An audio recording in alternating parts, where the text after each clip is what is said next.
పవన్ కళ్యాణ్ గారి మీద ఎందుకు అలాంటి ఒపీనియన్ ఆయన్ని? నాకు పవన్ కళ్యాణ్ గారు నాకు విపరీతంగా ఇష్టం ఆయన అంటే. అది చెప్తుంటారు మీరు, నేను కూడా అభిమానం చెప్తాను. నాకు జనసేన ఓపెనింగ్ అది నాకు విపరీతంగా నచ్చింది.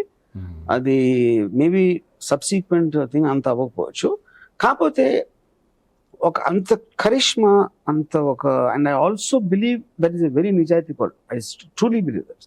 ఎందుకంటే ఒక మనిషికి పవన్ కళ్యాణ్ కొన్న సుపీరియారిటీ దాంతో అండ్ స్టార్డమ్ నేను చెప్పేది పొజిషన్, తను అసలు అంటే తను తెలియక చెప్పొచ్చు, ఎవరో చెప్తే దాన్ని ఫార్వర్డ్ చేయొచ్చు, కానీ తన మనసులో అబద్ధం అనుకున్నది మాత్రం చెప్పడం అన్న స్ట్రాంగ్ బిలీఫ్ పవన్ కళ్యాణ్ గారు.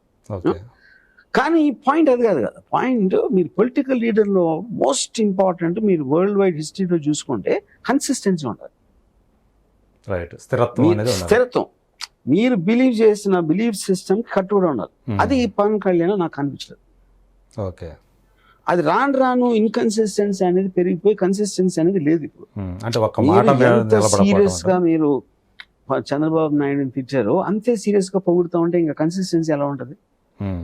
యూనో, అంటే రాజకీయాలు ఇవన్నీ మామూలే, రాజకీయాలు ఉండరు, అది ఓకే, అదంతా ఓకే. కానీ మీరు ఎమోషనల్ గా అతను దొంగ అది ఇది అది ఇది అంత గట్టిగా అరిశారు.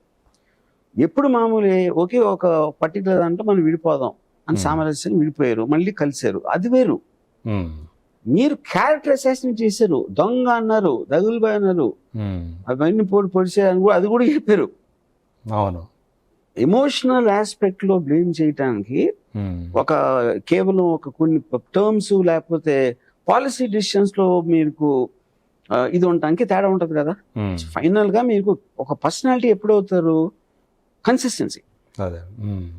తను చెప్పిన దాని మీద నిలబడతాడు అనే ఒక బిలీవబిలిటీ, క్రెడిబిలిటీ అనేది రావాలి. అది I believe he lost that. రెండోది, పవన్ కళ్యాణ్ ఇన్కన్సిస్టెన్సీ అని పక్కన పెడితే the force of his personality is much more stronger. అది. సో ఇప్పుడు నాకు అంటే ఇలాంటి డీటెయిల్స్, తన దగ్గర డబ్బు ఉందా, క్యాండిడేట్ ఉందా, అయినా నాకు ఆ డీటెయిల్స్ తెలియదు. I don't want to know also.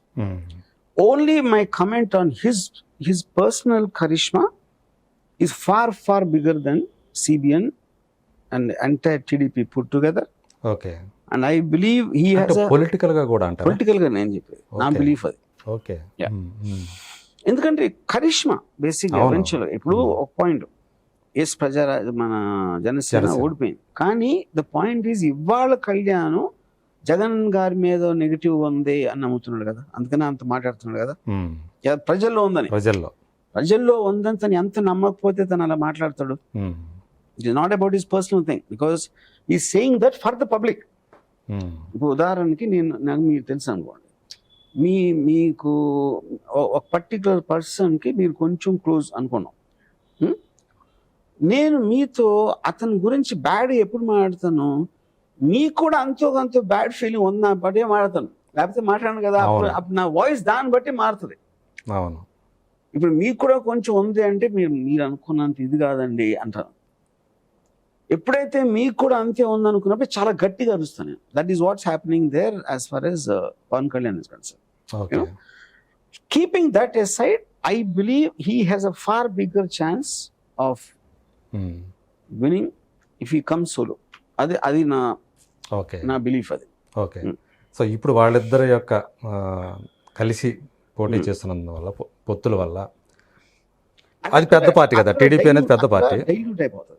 అంటే నా ఫీలింగ్ ఏంటంటే Pawan Kalyan doesn't need anybody support అనేది నా బిలీఫ్. ఇది బారింగ్ దట్ క్యాండిడేట్లు ఉన్నారా, డబ్బులు ఉన్నాయా, ఆ డీటెయిల్స్ నాకు తెలియదు. Only on his personal charisma నేను చెప్పేది అదే. సో దానికి కొనసాగింపుగా నేను అడుగుతుంది ఏంటంటే, ఇప్పుడు వాళ్ళ పొత్తు వల్ల రేపు పోటీ చేయాల్సి వస్తే టీడీపీకి ఎక్కువ సీట్లు ఉంటాయి, జనసేన రాజీ పడి తక్కువ సీట్లకే పరిమితం కావాల్సి వస్తాయి.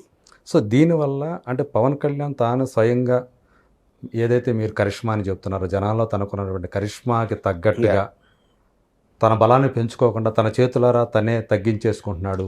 ఇది నేను బిలీవ్ చేస్తున్నా. ఐ బిలీవ్ దిస్ పొలిటికల్గా.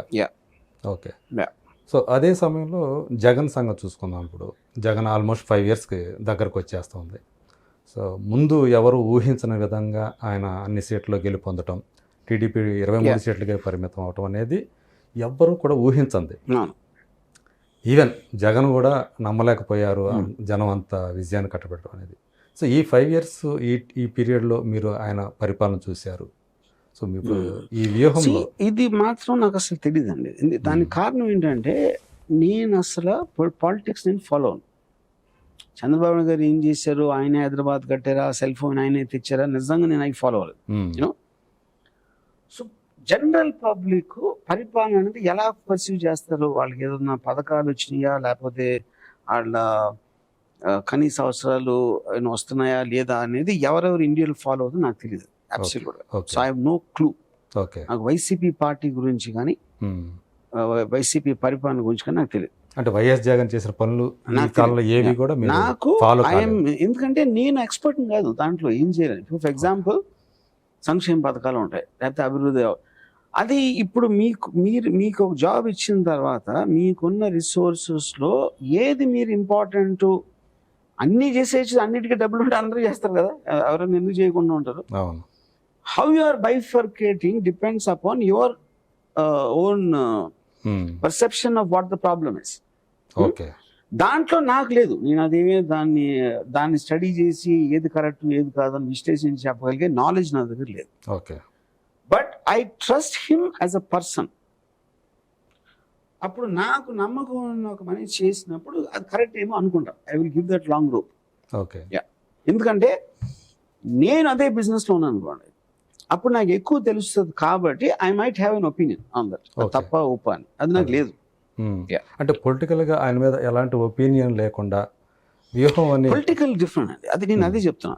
పొలిటికల్ అనేది మీరు 2 ఆస్పెక్ట్స్ ఉన్నాయి. పార్టీని నడపటం అదేంటి అనేది, గవర్నమెంట్ గా మీరు ప్రజలకు ఏం చేస్తారు అనేది 2. నాకు పార్టీ గురించి తెలియదు, గవర్నమెంట్ గురించి కూడా తెలియదు.